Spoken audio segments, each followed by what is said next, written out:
We're the Traders. I'm Roy, I coach Destroy, and I'm here with Warnie. Coach of the One Dog. And Calvin. Coach of Calvinator. All right, today we're going to have a look at all the midfielders and just push you in the right direction of who to pick in the guts. This is the big one, because this is where the big boys turn up and play. Your team should be, based around these gun midfield players. That's where the marquees are. And Calvin, the captains. Captains! Every single week you're going to be getting them from there.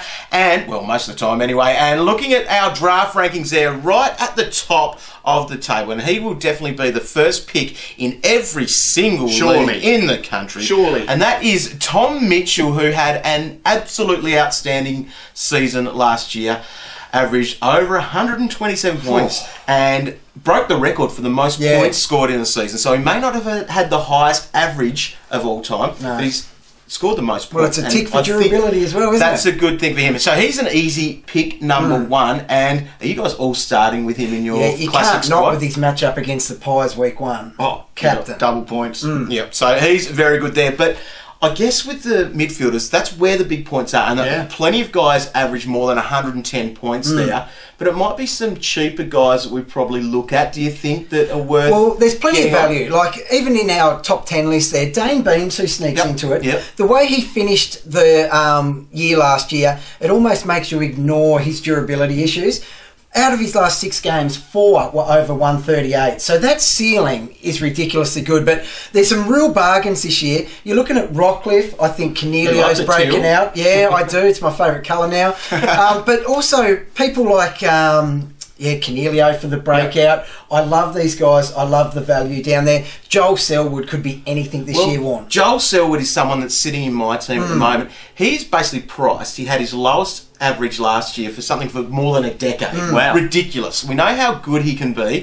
It's as long as he can stay on the park and look after that scone of his. Yeah, well, 7 of his last 9 seasons have been over 100, and I don't think having, Danger and Ablett is going to negatively affect him. I think he's 10 points underpriced. I reckon he's going 105. I want to talk about O'Meara. Yeah. Because he was on my never again list. 6 games last year with 4 of them under 70.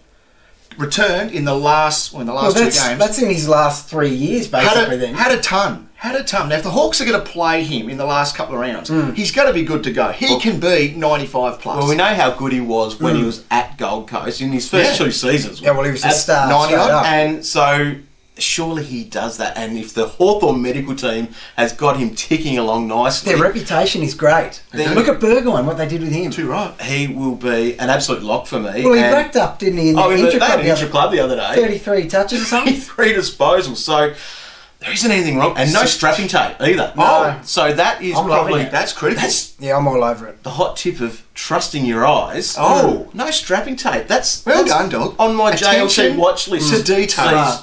Here's a list of rookies. Check these guys out. Something I've noticed here is people are willing to pay up this year. We're willing to pay top dollar for these big gun rookies. One, they're going to play, and 2, they're going to score pretty well. Learning from last year's mistakes, I think. Things like job security. That's more important than scoring ability. I think it should be anyway. That's the thing. So someone like Luke Davies-Uniacke, he can rack up. He's got great fancy pedigree, but he should be there round 1. I think of all the draftees, he would be the most likely to play from the start. Even Cam Rayner. So you're paying 270 grand for him in the forward line. You can grab him. But those guys there, I think that's what you need to do. Yeah, more often than not, they're going to be playing. I think they're legit best 22, so they're going to be getting games. There might be a couple too that we need to keep an eye on because that have been on the watch list for a long time. Nathan Freeman. Come on, Freeman. It is his time to shine. Come on, mate. And he is one of the most selected at the moment. So he should be. And hopefully he will be all good. Register now for Fantasy at fantasy.afl.com.au. You can download the app. And also, if you want more and more tips, you can go and grab the brand spanking new edition of the preseason AFL record with heaps of AFL fantasy content in there. And you will dominate this season.